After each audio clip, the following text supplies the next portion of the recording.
ہمارے نبی صلی اللہ علیہ وسلم فرماتے ہیں کہ جس نے ہماری مسجد میں نماز پڑھی، ایک رکعت نماز پڑھی، گویا کہ اس نے 50,000 رکعت نماز پڑھی۔ سبحان اللہ سبحان اللہ۔ تو سمجھ میں آیا؟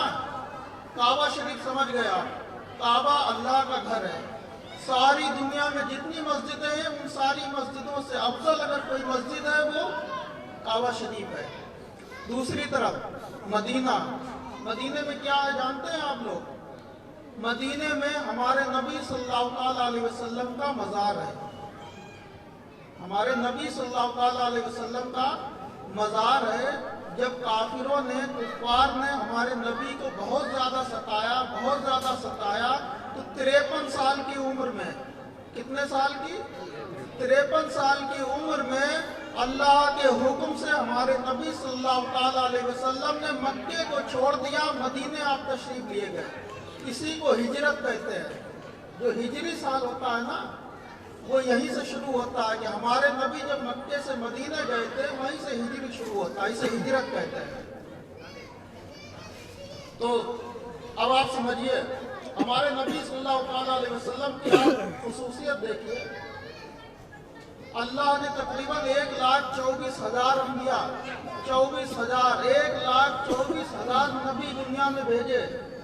ان سب میں سب سے افضل اگر کوئی نبی ہے تو وہ ہمارے آپ کا نبی ہے۔ سبحان اللہ سبحان اللہ۔ بہت سے نبی تو ایسے ہوئے جنہوں نے یہ دعا تک کی کہ اے اللہ تو مجھے نبی نہ بنا بلکہ اپنے محبوب کی امت میں پیدا کر دے۔ سبحان اللہ سبحان اللہ۔ ایسی امت بہت خوش نصیب ہے۔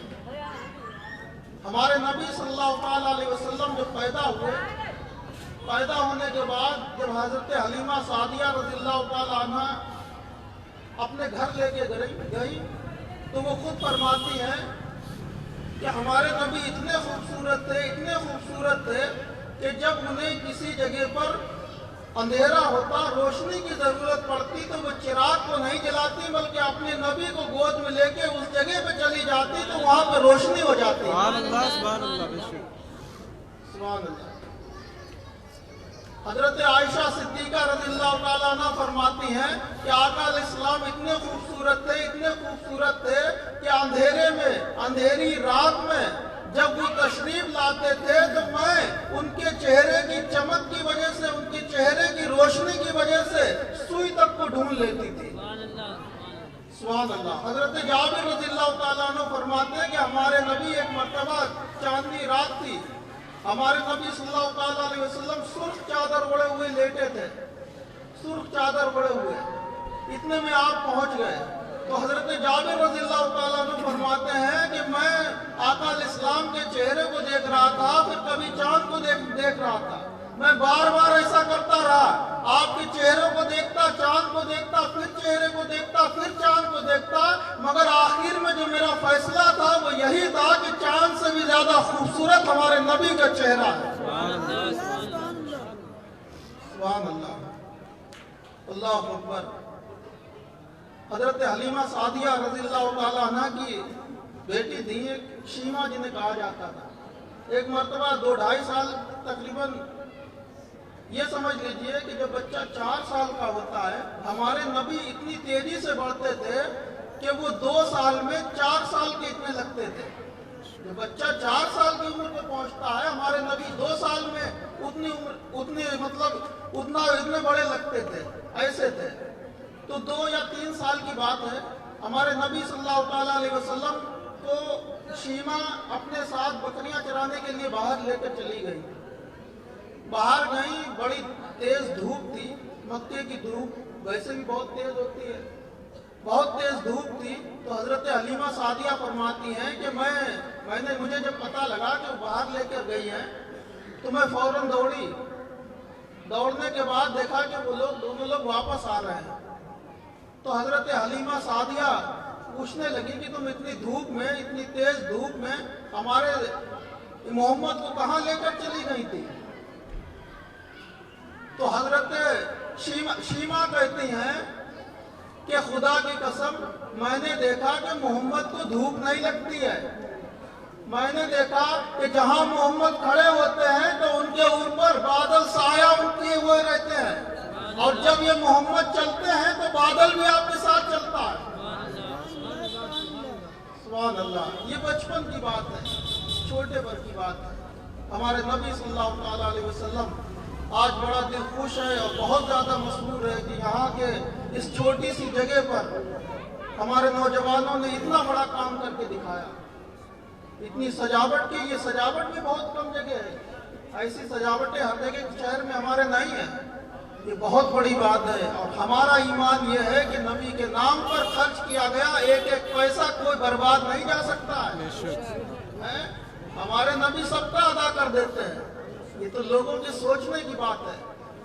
ایک بات میں آپ کو بہت پیاری بتاؤں میلاد کے تعلق سے، کہ لوگ میلاد پہ بھی اعتراض کرتے ہیں، مگر ماننے والوں کے لیے ایک ہی دلیل کافی ہے، نہ ماننے والوں کے لیے کچھ بھی کر لیجیے نہیں مانیں گے۔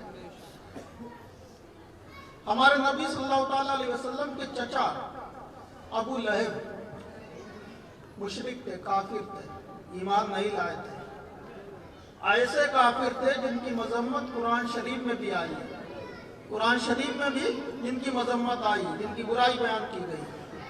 جب ہمارے نبی صلی اللہ تعالیٰ علیہ وسلم پیدا ہوئے، پیدا ہونے کے بعد ابو لہب کی ایک باندی تھی، ایک لونڈی ان کی تھی، غلام تھی، تو اس نے ہمارے نبی کی پیدائش کی خوشی ابو لہب کو سنائی جاتے ہیں کہ تمہارے ہاں بھتیجا پیدا ہوا۔ تو ابو لہب نے خوشی سننے کے بعد جب یہ خوشی سنی تو وہ اتنا خوش ہوا کہ اس نے جو اس کی باندی تھی اس کو آزاد کر دیا، کس وجہ سے؟ کہ ہمارے نبی صلی اللہ تعالیٰ علیہ وسلم آج پیدا ہوئے، ہمارا بھتیجا پیدا ہوا، اس خوشی میں اس نے اپنی باندی کو آزاد کر دیا، اشارے سے آزاد کیا تھا، ایک انگلی کے اشارے سے کہ جاؤ میں نے تمہیں آزاد کیا، ایسے کر کے۔ آپ سمجھنے بہت غور سے سنیے گا، بہت اہم بات ہے یہ، آزاد کر دیا کافر نے۔ وہ ہمارے نبی صلی اللہ تعالیٰ علیہ وسلم پر ایمان نہیں لایا۔ اس کے مرنے کے بعد ابو لہب کے ایک شخص نے خواب میں دیکھا اسے، تو اس سے پوچھا کہ تمہارے ساتھ اللہ نے کیا معاملہ کیا؟ کہا کہ میں عذاب میں گرفتار ہوں، دن رات مجھ پر عذاب ہوتا رہتا ہے، مگر سوموار کی شب میں، پیر کی شب میں عذاب میں کمی کر دی جاتی ہے، اور جس انگلی سے میں نے اپنی غلام، اپنی لونڈی شبیبہ کو آزاد کیا تھا، اس انگلی سے مجھے کچھ پانی پلا دیا جاتا ہے، اس انگلی سے کچھ پانی پلا دیا جاتا ہے۔ اب آپ سمجھیے، یہیں پہ حدیث شریف میں بھی آیا ہے، ہمارے نبی نے بھی فرمایا ہے کہ ابو لہب کو ہماری خوشی کی وجہ سے اس نے جو اپنے غلام کو آزاد کیا، اپنی باندی کو آزاد کیا، اس وجہ سے اس کے عذاب میں کمی کر دی جاتی ہے۔ کس دن؟ جس دن ہمارے نبی پیدا ہوئے، یعنی پیر کے دن۔ تو اب آپ سمجھیے، سمجھنے والی بات ہے، ایک کافر انسان اگر میلاد منائے، ہمارے نبی کی خوشی منائے، تو اس کے عذاب میں کمی کر دی جائے، جہنمی کے عذاب میں کمی کر دی جائے، تو ہم تو الحمدللہ عاشق رسول ہیں، مدینے والے کے عاشق ہیں، ہمارا حال کیا ہوگا؟ سبحان اللہ، محمد الرسول اللہ، محمد اللہ کے رسول ہے، اللہ کے رسول، ایسے رسول کہ اللہ کے سب سے زیادہ محبوب، اتنا اللہ کے قریبی کوئی نہیں۔ اور ہمارے نبی نے ہر موڑ پر ہماری امت کی فکر کی، ہر موڑ پہ۔ ہمارے نبی صلی اللہ تعالیٰ علیہ وسلم فرماتے ہیں کہ تمام نبیوں کو، جتنے بھی دنیا میں نبی آئے، نبی آپ جانتے ہیں کسے کہتے ہیں؟ آپ آسان لفظوں میں سمجھیے، جو نبی اور رسول ہوتے ہیں ان کا معاملہ یہ ہوتا ہے کہ اللہ تعالیٰ اپنی بات کو فرشتے کے ذریعے ان تک پہنچاتا ہے۔